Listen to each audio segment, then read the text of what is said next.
श्री राम जय जय राम, श्री राम जय जय राम। नीलाम्बुज श्यामल कोमलांगम सीता समारोपितवाम भागम पाणो महासायक चारु चापम नमामि रामम रघुवंशनाथम। ओम श्री सीतारामचंद्राभ्याम नमः। ओम मां महेश्वराभ्याम नमः। ओम श्री एकादश दक्षिणेश्वर दाम सरकार स्मृति नमः। सत्संग के क्रम में आज श्रीमद् भगवत पुराण से छठे स्कंद की अध्याय को एकादशो अध्याय अर्थात 11वें अध्याय कथा है, जिसमें श्री सुखदेव जी कहते हैं कि परीक्षित, असुर सेना भयभीत होकर भाग रही थी।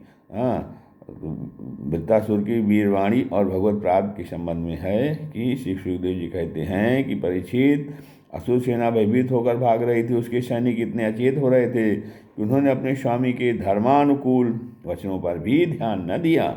वृत्तासुर ने देखा कि समय की अनुकूलता के कारण देवता लोग असुरों की सेना को खदेड़ रहे हैं और वह इस प्रकार छिन्न भिन्न हो रही है मानो बिना नायक की हो। राजन यह देखकर वृत्तासुर असहिष्णुता और क्रोध के मारे तिलमिला उठा। उसने बलपूर्वक देवसेना को आगे बढ़ने से रोक दिया और उन्हें डांट कर ललकारते हुए कहा, क्षुद्र देवताओं, रणभूमि में पीठ दिखाने वाले कायर असुरों पर पीछे से प्रहार करने में क्या लाभ है। ये लोग तो अपने माँ बाप के मलमूत्र हैं, परंतु अपने को शूरवीर मानने वाले तुम्हारे जैसे पुरुषों के लिए भी तो डरपोकों को मारना कोई प्रशंसा की बात नहीं है, और न इससे तुम्हें स्वर्ग मिल सकता है।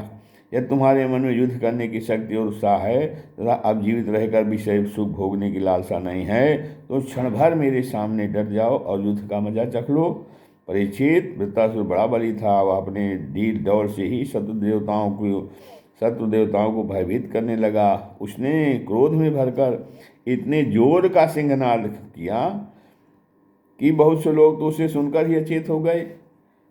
वृत्तासुर की भयानक गर्जना से सब के सब देवता मूर्छित होकर पृथ्वी पर गिर पड़े, मानो उन पर बिजली गिर गई हो। अब जैसे मदोन्मत्त गजराज नरकट का वन रौंद डालता है, वैसे ही रणबांकुरा वृत्तासुर हाथ में त्रिशूल लेकर भय से नेत्र बंद किए पड़ी हुई देवसेना को पैरों से कुचलने लगा। उसके बेग से धरती डगमगाने लगी।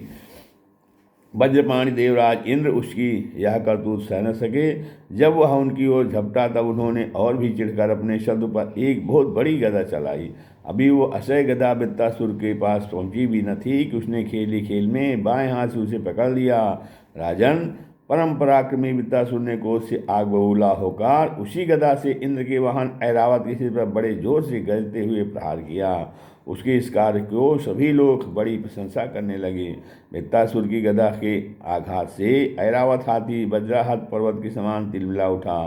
सिर फट जाने से वह अत्यंत व्याकुल हो गया और खून उगलता हुआ इंद्र को लिए हुए ही 28 हाथ पीछे हट गया। देवराज इंद्र अपने वाहन ऐरावत के मूर्छित हो जाने से स्वयं भी विषादग्रस्त हो गए।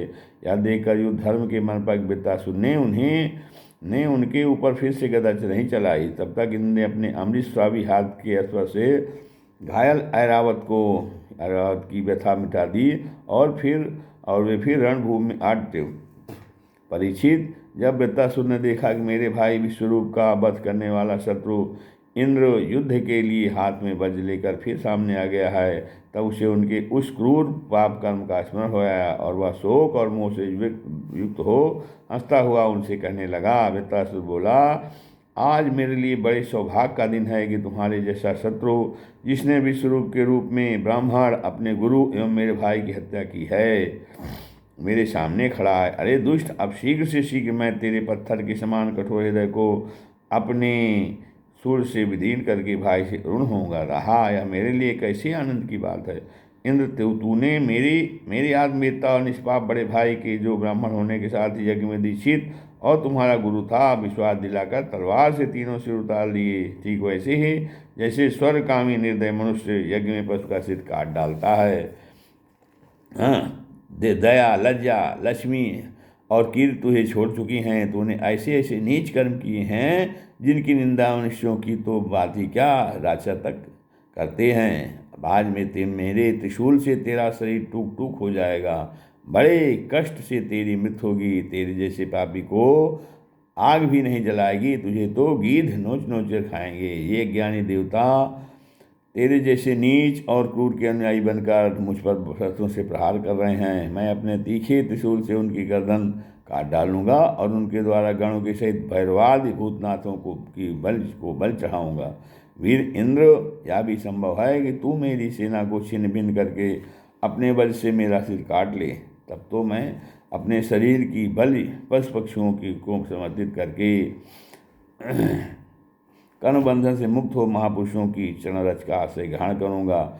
जिस लोक में पुरुष जाते हैं वहाँ पहुँच जाऊँगा। देवराज, मैं तेरे सामने खड़ा हूँ, तेरा शत्रु हूँ। अब तू मुझ पर अपना अमोघ वज्र क्यों नहीं छोड़ता? तू यह संदेह न कर कि जैसे तेरी गदा निष्फल हो गई, कृपाण पुरुष से की हुई याचना के समान यह वज्र भी वैसे ही निष्फल हो जाएगा।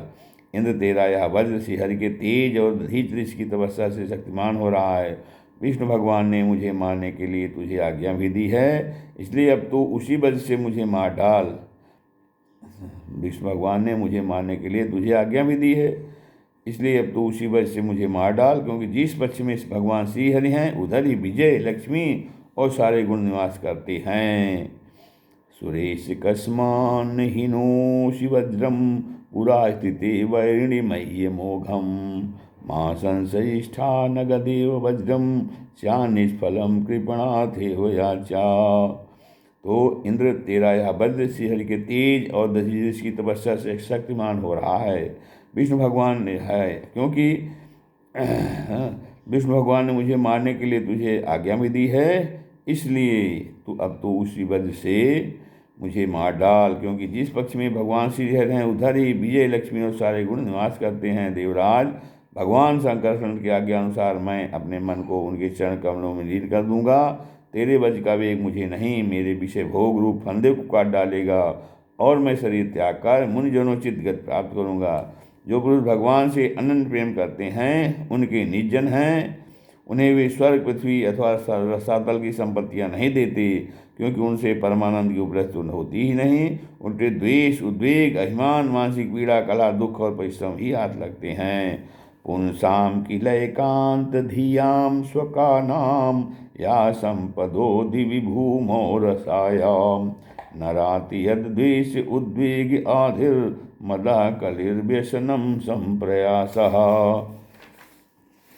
इंद्र, हमारे स्वामी अपने भक्त के अर्थ, धर्म और काम संबंधी प्रयास को व्यर्थ कर दिया करते हैं, और सच पूछो तो इसी से भगवान कृपा का अनुमान होता है, क्योंकि उनका ऐसा कृपा प्रसाद अकिंचन भक्तों के लिए ही अनुभव गम्य है, दूसरों के लिए तो अत्यंत दुर्लभ ही है।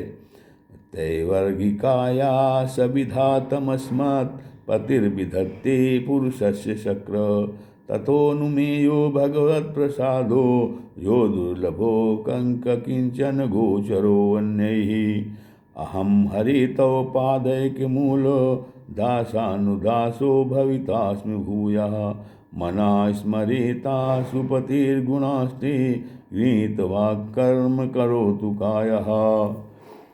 भगवान को प्रत्यक्ष अनुभव करते हुए वृत्तासुर ने प्रार्थना की, प्रभो आप मुझ पर ऐसी कृपा कीजिए कि अनन्य भाव से आपकी चरण कमलों के आश्रित सेवकों की सेवा करने का मुझे अगले जन्म में भी अवसर प्राप्त हो। प्राणवल्लभ, मेरा मन आपके मंगलमय गुणों का स्मरण करता रहे, मेरी वाणी उन्हीं का गान करे और शरीर आपकी सेवा में ही संलग्न रहे। सार्वभौम सौभाग्य निधि न नाक पृष्ठम न च पारमेष्टम न सार्वभौमं न रसाधिपत्यम न योग सिद्धिर पुनर्भवं वा समंजसं त्वा विरहे कांक्षी। अजात पक्षा इव मातरम खगाः अंतन्यम यथावत् सतरा सुधाताः प्रियव प्रियम प्रियव विश्रुतं प्रिषण्णा मनोरविंदाक्ष दीक्षते त्वाम।